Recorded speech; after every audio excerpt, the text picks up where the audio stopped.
ഒരു രാത്രിയിൽ ഒരാൾ അദ്ദേഹത്തെ പരീക്ഷിക്കാനെത്തി.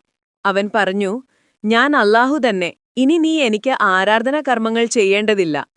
പക്ഷേ ഹസ്രത്ത് ഉടനെ തിരിച്ചറിഞ്ഞു, ഇത് ഷെയ്ത്താന്റെ വഞ്ചനയാണ്. അദ്ദേഹം ശക്തമായി പറഞ്ഞു, "ഔദു ബില്ലാഹി മിനശ് ശൈത്താനിർ റജീം" എന്നു പറഞ്ഞു. ഉടനെ ആ കാഴ്ച ഇല്ലാതായി.